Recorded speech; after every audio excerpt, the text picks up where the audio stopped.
Pegue a palavra de Deus e abram no Evangelho de Lucas, capítulo 4, versículo 2. Hoje eu irei falar da segunda estratégia que Jesus usou para vencer o deserto. Semana passada eu falei da primeira, que foi ser guiado pelo Espírito Santo. Jesus foi guiado desde o seu nascimento até sua morte e ressurreição. Passou a vida inteira sendo guiado pelo Espírito Santo, até subir aos céus e enviá-lo, o Espírito Santo, à terra. E hoje irei falar da segunda estratégia que Jesus usou para vencer o deserto: vida de oração. Evangelho de Lucas, capítulo 4, versículo 2. Está escrito assim: e 40 dias foi tentado pelo diabo, e naqueles dias não comeu coisa alguma, e terminados eles, teve fome. 40 dias foi tentado pelo diabo. Dentre esses 40 dias, Jesus estava orando e jejuando. Hoje eu só quero chamar a atenção para a oração. Então Jesus diz, lá no versículo 2, e 40 dias foi tentado pelo diabo. Quem crê que Jesus tinha uma vida de oração? Olha que não tinha ninguém que mais orava do que o próprio Senhor Jesus. Ele tinha uma vida íntegra e uma vida dedicada em oração. E é por isso que ele venceu o deserto. Quem quer sair do deserto? Então precisa orar. Se você não ora, não tem como sair do deserto. Mas se você ora, esse deserto vai passar e você vai para a bênção de Deus. Amém? Quantos creem que Jesus orou? Quantos creem que Jesus venceu o deserto? Então vou reler somente o versículo 2 e a parte A do versículo. Vamos lá. E 40 dias foi tentado pelo diabo. E 40 dias foi tentado pelo diabo. Quantos creem nesta palavra? Então desocupe as tuas mãos e dê para esta palavra a mais sincera, a mais poderosa, a mais verdadeira salva de palmas. E enquanto você aplaude, glorifica, engrandece, enaltece, bem dizer o nome santo do Senhor Jesus. Diga: eu terei uma vida de oração. Eu irei me espelhar em Jesus Cristo, que orava noite e dia sem cessar. Senhor meu Deus e meu Pai, a sua igreja te glorifica, a sua igreja te aplaude. Venha com seu Espírito Santo nesta noite e tome a boca do mensageiro, tome os lábios do pregador e envie, Senhor, a sua palavra com poder e autoridade, com poder e revelação, e que a sua palavra vá e percorra toda a terra e produza o resultado para o qual está sendo mandada. Em nome de Jesus, amém e graças a Deus. Podeis assentá-los. Jesus tinha uma vida de oração. E a oração, ela está ligada com o jejum, ou o jejum está ligado com a oração. É impossível que alguém jejue e não ore, né? Pode muitas pessoas orarem, mas não jejuarem. Mas jejuar sem orar não tem como. Porque a pessoa precisa se abster, precisa ter um momento de consagração. Então, se ela está em jejum, é porque ela precisa orar. E Jesus fazia muito bem isto. A oração é uma arma muito poderosa, porque a oração é um meio de comunicar-se com Deus. Se você não ora, você não fala com o Pai. Quando eu quero conversar com o Pai, eu preciso orar. Por isso que a palavra de Deus mostra em várias passagens bíblicas que tudo que pedides em oração, ou seja, você conversa com Deus e Deus te responde. E por meio da palavra de Deus, Ele responde às suas orações. E Jesus tinha uma vida de oração. Era uma arma que Ele usava muito. Para você ter uma ideia, antes de Jesus escolher os seus discípulos, que ele saiu selecionando a cada um deles, ele passou a noite toda no monte orando. Está lá em Lucas capítulo 6 e o versículo 12. Olha que Jesus, ele tomava todas as suas decisões orando. E é um exemplo para nós. Você que precisa tomar alguma decisão, até mesmo urgentemente, você precisa orar. Não pode ser levado por emoção, ou por aquilo que acha, ou porque pensa que sabe fazer. Sem antes de orar, nada dá certo. Lucas capítulo 6, versículo 12. Olha só. E aconteceu que, naqueles dias, subiu ao monte a orar, e passou a noite em oração a Deus. E quando já era dia, chamou a si os seus discípulos, e escolheu 12 deles, a quem também deu o nome de apóstolos. Então quer dizer que Jesus subiu o monte, passou a noite toda orando, falando com o Pai. Quando ele desce, ele sai escolhendo os seus discípulos. Ou seja, ele tomou uma decisão levado debaixo de oração. Ele mostrou esse exemplo. Jesus tinha essa vida de oração. E antes também de ele receber o Espírito Santo, ele também orou. Quem deseja o Espírito Santo aqui? Quem está buscando pelo Espírito Santo? Então o meio de você alcançá-lo é orando. Jesus orou e o Espírito Santo desceu sobre ele. Também está em Lucas capítulo 3, versículo 21. Por isso que Deus disse, né? Lucas capítulo 11, versículo 13. E o Pai dará o Espírito Santo a todos quantos lhe pedirem. Também está em Lucas 11, 13. Mas eu quero ler o 3, versículo 21. Olha o que aconteceu. E aconteceu que, como todo o povo se batizava, sendo batizado também Jesus, orando ele, o céu se abriu. Quem quer o céu aberto aí? Qual é o meio de abrir o céu? Por meio da oração. Orando. Versículo 22. E o Espírito Santo desceu sobre ele em forma corpórea, como uma pomba, e ouviu-se uma voz do céu que dizia: Tu és meu filho amado, em ti me tenho comprázido. Ou seja, prazer, contentamento, júbilo, alegria. Esta é a palavra comprázido. Então quer dizer que Jesus orou, o céu se abriu e o Espírito Santo desceu sobre ele. A mesma coisa que aconteceu lá em Atos capítulo 1, onde os discípulos passavam horas e horas orando.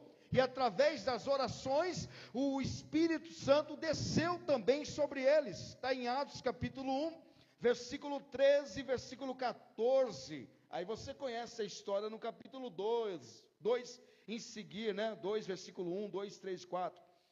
Versículo 1, capítulo 1, versículo 13 e 14.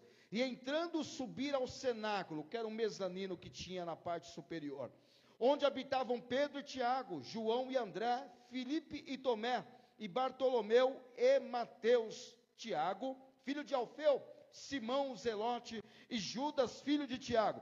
Todos estes perseveravam unanimemente em oração e súplicas com as mulheres, Maria, mãe de Jesus, e com seus irmãos. Olha que os discípulos perseveravam em oração e súplica é insistência naquilo que eles queriam. E no capítulo 2 vai dizer que o Espírito Santo desceu sobre eles por meio da oração, como também da mesma forma que Jesus.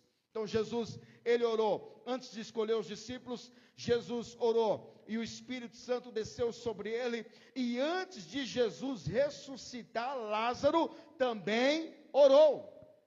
Olha só que coisa, hein? Em todos os aspectos, em toda a trajetória de Jesus, tinha oração. Lá em João capítulo 11, coloca aí João capítulo 11, quando Lázaro estava no sepulcro já há 4 dias, Jesus foi lá para ressuscitá-lo, mas Jesus não deu ordem a Lázaro, enquanto ele não havia dado graças ao Pai, ter pedido ao Pai, ter orado ao Pai. João capítulo 11, versículo 40, Evangelho de João capítulo 11, versículo 40, Disse-lhe Jesus: não te hei dito que, se creres, verás a glória de Deus. Tiraram, pois, a pedra, e Jesus, levantando os olhos para o céu, disse: Pai, graças te dou por me haveres ouvido. Olha que Lázaro nem ressuscitou, mas Jesus já está convicto e cheio de fé que Lázaro iria ressuscitar. Porque quando uma pessoa morre, olha só que interessante, isso é bíblico, tá? O corpo, que é a carne, vai para o pó da terra. O espírito volta para Deus. E a alma tem dois destinos: o céu, que é paraíso, até chegar ao céu, ou o inferno, que é o lugar conhecido como Hades. Então, quando Lázaro morreu, o seu corpo foi para o sepulcro, e seu espírito voltou para Deus. Está lá em Eclesiastes capítulo 12, versículo 7. Então, para Jesus trazer de volta a vida de Lázaro, ele teve que pedir o espírito de Lázaro. Não é à toa que ele olha para o céu e ele diz: Pai, graças te dou por me haveres ouvido. Ouvido em quê? Nesta oração, para que Lázaro pudesse ressuscitar. Olha o versículo 42. Aí ele vai dizer: eu bem sei que sempre me ouves, mas eu disse isto por causa da multidão que está ao redor, para que creiam que tu me enviaste. Aí depois disso, Jesus dá uma ordem a quem? A Lázaro. Versículo 43, e tendo dito isso, clamou com grande voz: Lázaro, vem para fora.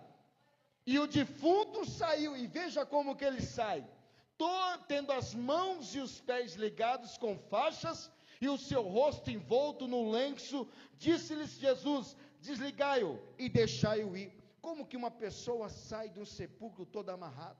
Os pés, as mãos e o lenço envolto. Uma coisa extraordinária. É como se Deus fosse lá no sepulcro e trouxesse Lázaro para fora. Isso só aconteceu depois que Jesus orou ao Pai, tendo dado graças. Então, antes de ele ressuscitar Lázaro, ele também orou. A vida dele era de oração. Também, além de orar para ressuscitar Lázaro, antes de Jesus for levado à cruz, ele também orou. E diz a palavra que ele orou por 3 vezes. E a mesma oração. Mateus capítulo 26, versículo 39 ao 44. Abram aí Mateus capítulo 26.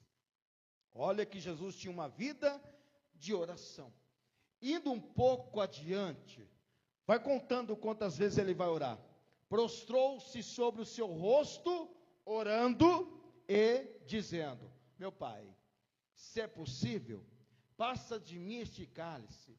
Todavia, não seja como eu quero, mas como tu queres. E voltando para os seus discípulos, achou-os adormecidos, e disse a Pedro: então nem uma hora pudeste vigiar comigo?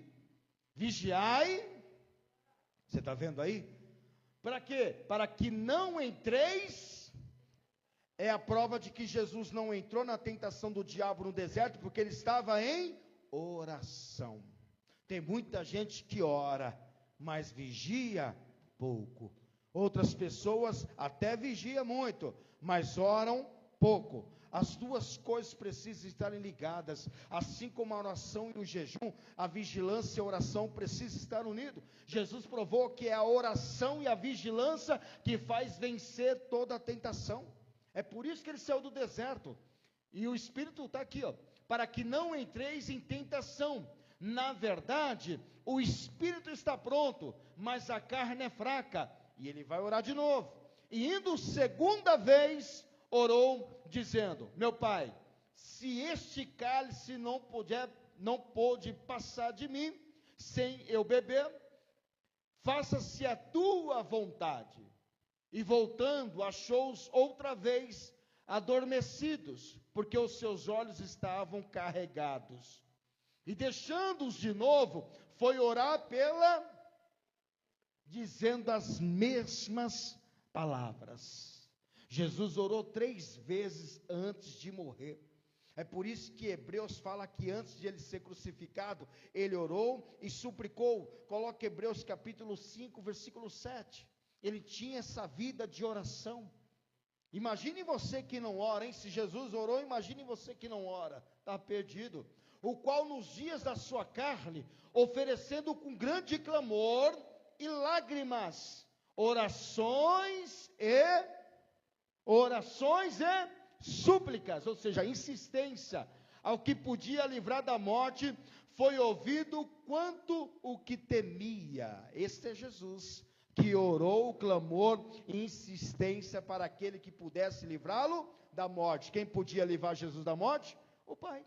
Por isso que ele disse: se for possível, passe de mim este cálice, mas que seja feita a tua vontade. Ele orou ao Pai para que o Pai pudesse livrá-lo. Então Jesus orou, primeiro, antes de escolher os discípulos. Segundo, Jesus orou para receber o Espírito Santo. Terceiro, Jesus orou para ressuscitar Lázaro, antes de ressuscitar Lázaro. E quarto, Jesus orou antes de ser crucificado. Jesus tinha 2 lugares específicos para a oração. Primeiro lugar que ele gostava muito de orar era o monte. Ele não saía do monte. Mateus capítulo 14, versículo 23. Quem quisesse encontrá-lo, Jesus, só subir no monte das Oliveiras, que era um lugar especial dele. Subisse lá e encontrava Jesus no monte. Conhece alguém que não sai do monte? Quer encontrar fulano? Está lá no monte. Não é assim? Fulano não para de subir o monte. Toda hora está no monte. Fazendo o quê? Orando. Olha lá. E despedida a multidão, subiu ao monte. Era o lugar preferido dele, o monte, né? A orar à parte. E chegando já à tarde, estava ali, e ele gostava de ficar sozinho orando. Porque ele foi orar com os seus discípulos, estavam todos dormindo, né? Não é à toa que ele disse: não pode nem orar um pouquinho comigo? Já estão dormindo aí? Estão cansados, é? Além do monte que Jesus gostava muito de orar, ele tinha um segundo lugar também, específico, o deserto. Era um lugar que ele gostava de orar. Por que Jesus gostava de orar no monte, no deserto? Porque ele gostava de ficar sozinho. Há momentos que você precisa entrar no seu quarto, fechar a porta e ficar sozinho. Ficar você e Deus só. E você está ali conversando com o Pai. Eu creio que você tem um lugarzinho secreto na sua casa, que é um lugar de oração. Ou não? Não sei, né? Se não tiver, começa a ter isso aí, viu? Porque é muito importante você tirar momentos de oração para falar com Deus. E falar à parte, estar só, não é verdade? Estar sós com Deus. Jesus também tinha o deserto, que ele gostava muito de orar. Lá em Lucas capítulo 5, versículo 16, fala que Jesus se retirava ao deserto para a oração. Lugares desertos, né? Monte e deserto é lugar isolados. Porém, ele retirava-se para os... Está vendo? No plural. Ele não tinha só um deserto, ele tinha vários desertos, que ele gostava de orar, para os desertos, e ali orava, gostava muito de orar. Agora a pergunta que eu falo é: precisava Jesus orar? Fala sério, precisava Jesus orar? Mesmo ele sendo Deus, porque Jesus é Deus, não precisava ele orar. E precisava Jesus orar para tomar qualquer decisão? Não, vamos lá. Precisava Jesus se batizar nas águas? O batismo é para quê? Vamos lá, se você souber aí, você me responde. Para que serve o batismo? Vamos lá, arrependimento de pecados, né? O que mais que o batismo serve? Salvação, não é verdade? O batismo é arrependimento de pecados. O batismo é salvação. O que mais que o batismo é, além de salvação? Renascimento, nascer de novo, certo? O que mais que o batismo é? Confissão pública de que Deus é o seu Senhor, né? Porque alguém que está batizando, está confessando publicamente que Deus é o Senhor. Agora vamos lá, em que pecado que Jesus tinha? Ele batizou, não batizou? Em que pecado que ele tinha? Que pecado que ele cometeu? O apóstolo Pedro disse que sequer nenhum pecado ele cometeu, nem do pecado ele foi gerado, porque não foi semente de varão, foi semente do Espírito Santo. Quando o Espírito Santo desceu lá, disse: o que está sendo gerado aí, Maria, é filho do Altíssimo, e a virtude do Espírito Santo repousará sobre ele. Então, nem do pecado ele nasceu, não foi nem junção carnal, ele não nasceu de junção carnal. Segundo, depois que ele nasceu, cresceu, ele não cometeu sequer um pecado. O apóstolo Pedro disse isso, segundo a primeira carta de Pedro, que ele nunca cometeu sequer um pecado. Abra aí a primeira carta de Pedro. Então, por que Jesus se batizou? Nós vamos aprender isso. Para salvação? Salvação do quê? Capítulo 2, versículo 22, primeira carta de Pedro. Salvação, se ele é o Salvador. Ele precisa de salvação do quê? Se é ele quem salva. O nome dele, Jesus, sabe qual é o significado? Jesus quer dizer Salvador. Ele é o Salvador. Está lá. O qual não cometeu pecado. Nem na sua boca se achou mentira. Nunca sequer ele mentiu, nem no primeiro dia de abril, que é o dia da mentira. Então, por que ele se batizou? Se ele não precisava se batizar para arrependimento de pecados.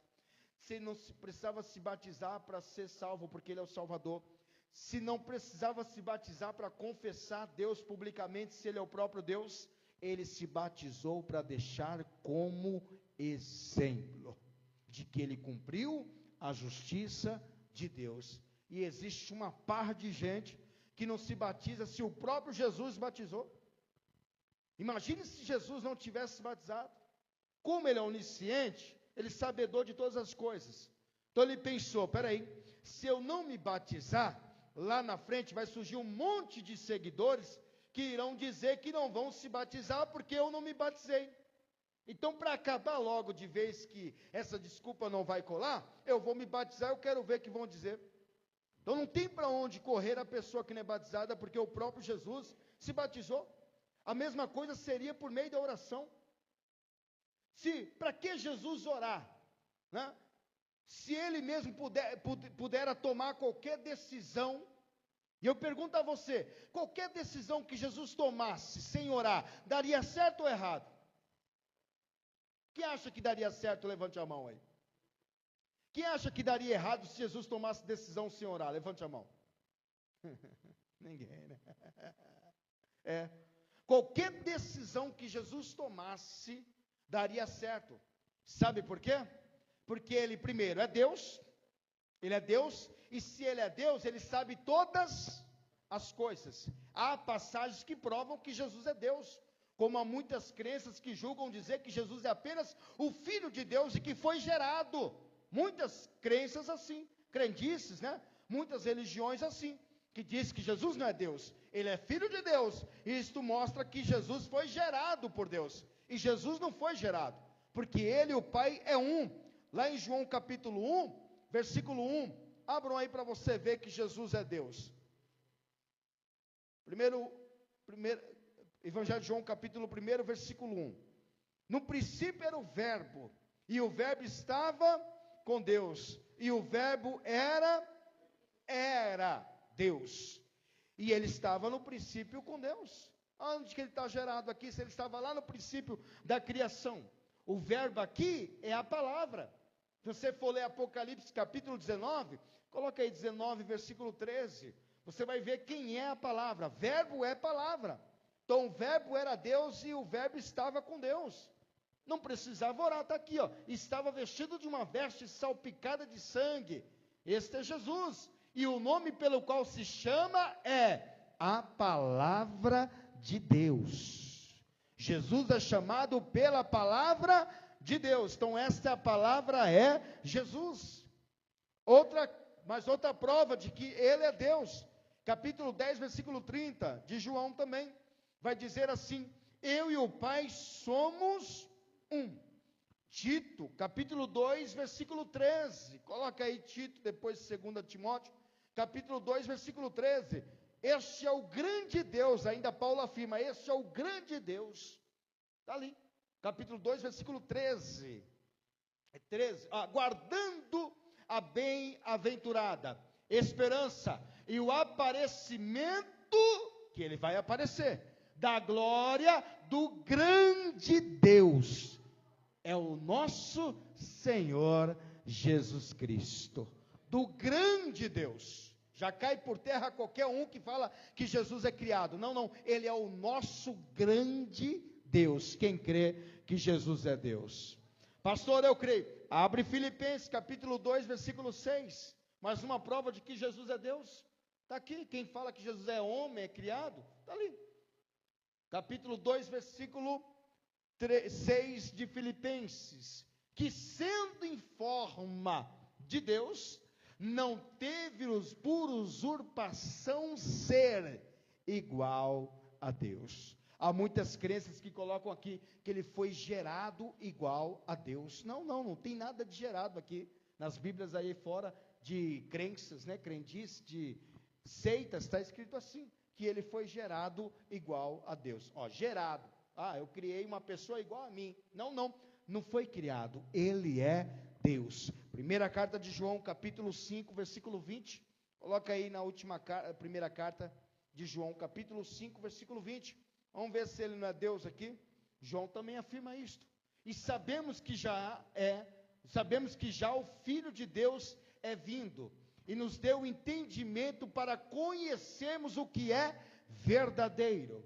E no que é verdadeiro estamos, isto é, em seu Filho Jesus Cristo. Este é o verdadeiro Deus e a vida eterna. Quantos creem que Jesus é Deus? Jesus é Deus. Ele é Deus e o grande Deus. Tem todo o poder no céu e também na terra. Ele mesmo disse: foi-me dado todo o poder. Todo o poder foi dado a Ele, entregue a Ele. Então, se Jesus, Ele é Deus, Ele tem a onisciência, porque Ele é sabedor de todas as coisas. Quem é Deus sabe tudo. Você não sabe nada porque você não é Deus. Eu também não sei nada porque eu não sou Deus. Mas Jesus é Deus.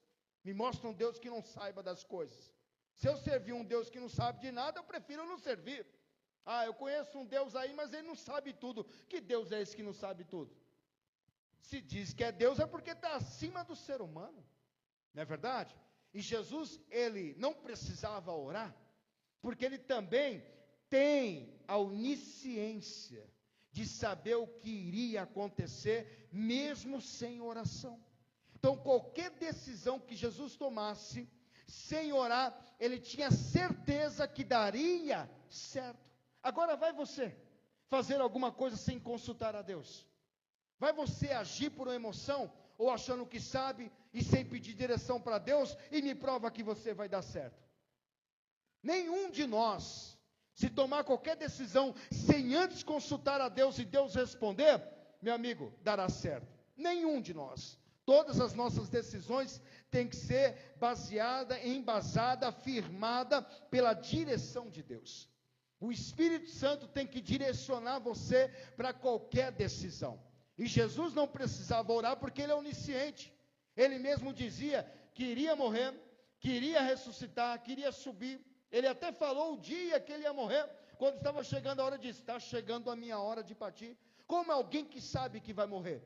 Você não sabe quando vai morrer. Eu também não sei. Mas Jesus sabia a hora que ia morrer.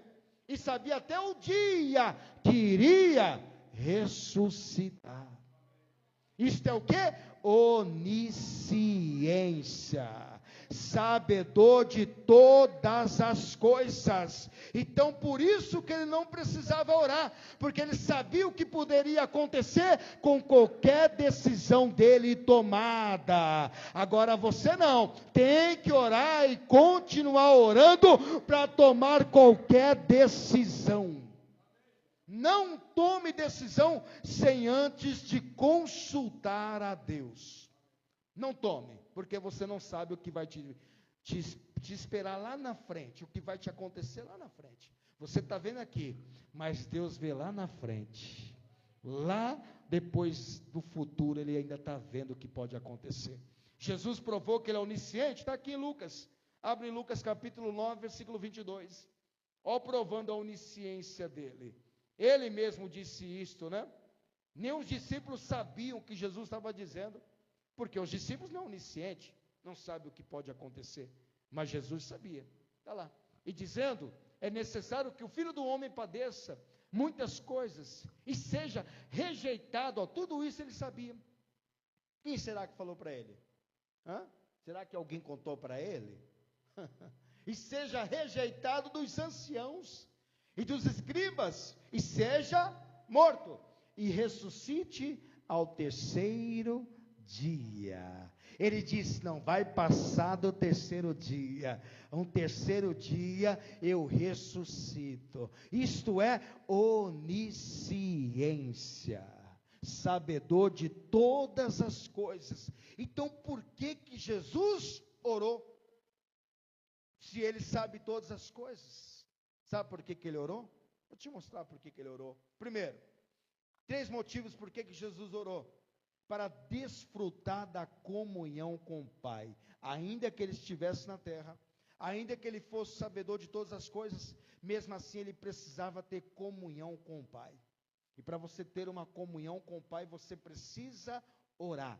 Diz lá a palavra em João capítulo 17, versículo 20 ao 22. Olha o que Jesus disse em João, que ele orava, porque ele e o Pai eram um. Como pode ser 2 sendo um ao mesmo tempo? Não é verdade? Como que isso pode acontecer? Jesus sendo um, Deus sendo o outro, e ali tendo comunhão ambos os dois. Eu não rogo somente por estes. Eu não rogo somente por estes, mas também por aqueles, pela sua palavra hão de crer em mim. Versículo 21. Para que todos sejam um, como tu, ó Pai, és em mim, e eu em ti, que também eles os discípulos, tá? Sejam um em nós, para que o mundo creia que tu me enviaste, e eu dei-lhes a glória que a mim me deste, para que sejam um como nós somos. Se é 2, como que pode ser um? Você lembra da história que Deus disse: o homem deixará seu pai e sua mãe, se unirá a sua esposa, sua varoa, e serão ambos uma, mas são 2. Como é que pode ser uma? Porque haverá o quê? Comunhão entre eles. Se não houver comunhão entre um casal, haverá separação. Amós 3:3 diz: andarão 2 juntos, se não estiverem de acordo? Se o homem tem acordo com a mulher tem acordo com o homem, se tornam um só. Tudo que o homem fizer ou tudo que a mulher fizer, estão de ambos acordo. É por isso que Jesus disse: eu e o Pai somos um. Por quê? Porque estavam em comum acordo. Então, quando não há acordo, não haverá comunhão. A palavra de Deus diz em Salmo 133, versículo 1: ó, quão bom e quão suave é que os irmãos vivam em comunhão. O Pai, o Filho e o Espírito Santo são 3, mas quando eles estão em comunhão, que nunca houve divisão entre eles, pelo contrário, o diabo que quis dividir os céus, mas não conseguiu não. E quando há concordância entre o Pai, o Filho e o Espírito, torna-se um só. Primeira carta de João, capítulo 5, versículo 7, fala sobre isso. Então tem muita divisão em meio de relacionamento, por falta da comunhão entre eles. Não há concordância, e se não há concordância, não andarão 2 juntos se não estiverem de acordo. Isso é bíblico. Capítulo 5, versículo 7, olha lá. Por que 3? Quantos? 3. São os que testificam no céu. Quem é que testifica no céu? O Pai. A palavra, olha o P maiúsculo. Quem é a palavra? Quem é a palavra? Jesus. Está lá em Apocalipse 19, versículo 13, E este é pelo qual se chama a palavra de Deus. E o Espírito Santo. E esses 3 são... Como é que 3 formam-se um? Porque há comum acordo. Há uma comunhão entre o Pai, o Filho e o Espírito Santo. Quando há comunhão, há união e acaba tornando-se um só. É mais ou menos, você vai no mercado, você diz, compra um pacote lá, um kit que vem 3 produtos, mas só paga 1, mas não são 3. E por que você só paga 1? Porque é um kit. Assim é o Pai, o Filho e o Espírito Santo. Eles são 3, mas eles são um quando há comunhão. Tem que haver união. Por isso que Jesus orava para ter comunhão com o Pai. Ele queria estar sempre mais perto do Pai. Este é o primeiro motivo por que Jesus orava. Segundo motivo, porque na natureza humana, Jesus dependia do Pai. Quando ele era Deus, ele agia como Deus, mas também quando ele estava como humano, ele dependia da misericórdia, dependia da união do Pai, da direção do Pai. João capítulo 8, versículo 28, que fala sobre a união aqui. João capítulo 8, versículo 28 e 29. Quem tem comunhão aí com os irmãos? Então você é um só, porque não há divergência de pensamentos, não é verdade? Se eu tenho comunhão com você, eu vou pensar como você, eu vou agir como você. Agora, se eu não tenho comunhão com você, eu vou fazer tudo o contrário. Está lá. E disse-lhes, pois Jesus, quando levantardes o Filho do Homem, então conhecereis quem eu sou, e que nada faço por mim mesmo, mas falo como o Pai me ensinou. Está vendo que tudo que Jesus fazia foi um ensinamento do Pai? Versículo 29. E aquele que me enviou está, quem que enviou Jesus? O Pai. O Pai não me tem deixado só, porque eu faço sempre o que lhe agrada. Quem faz o que agrada a Deus?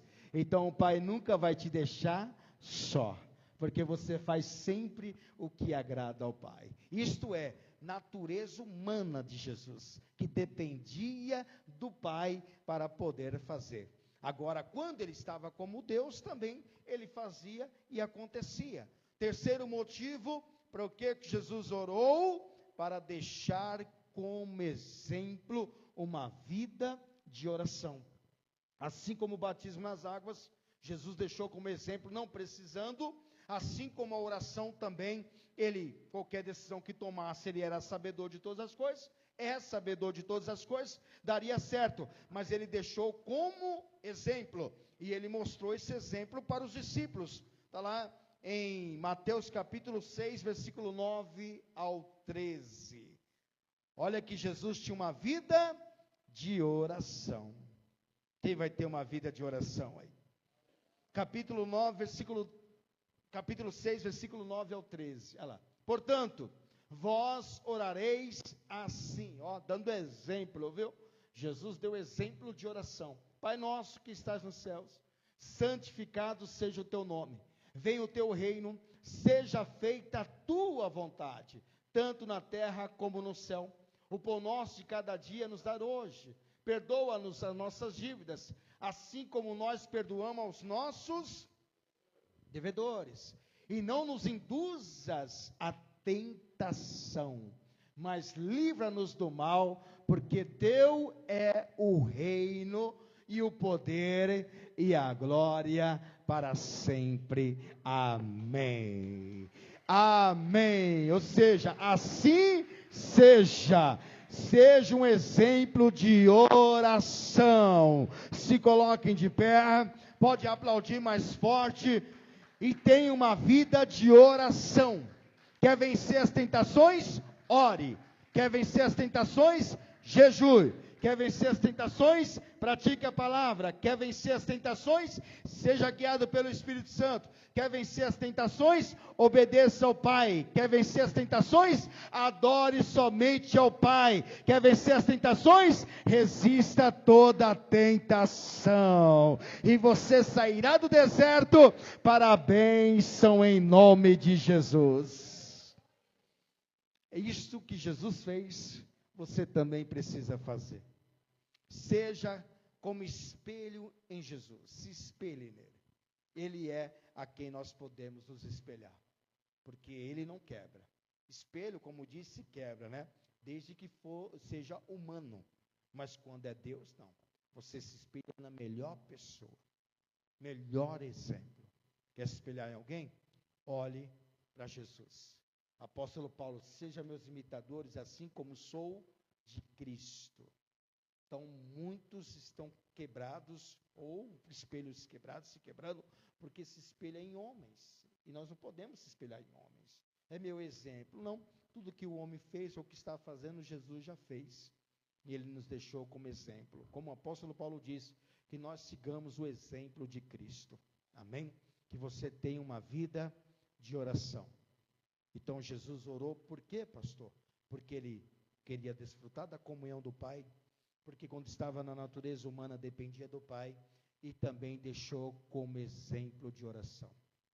E mesmo não precisando orar. E ainda até orou pelo ladrão da cruz, né?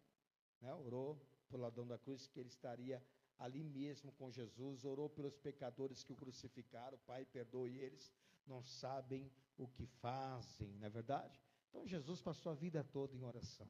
O maior exemplo é ele. Amém? Quem está orando aí? Ah, pastor, estou fraco. Também não ora? Você quer ficar forte como? Não ora, não vem à igreja, não busca, não jejua, não medita a palavra, não faz nada. Com certeza você vai estar fraco, meu irmão.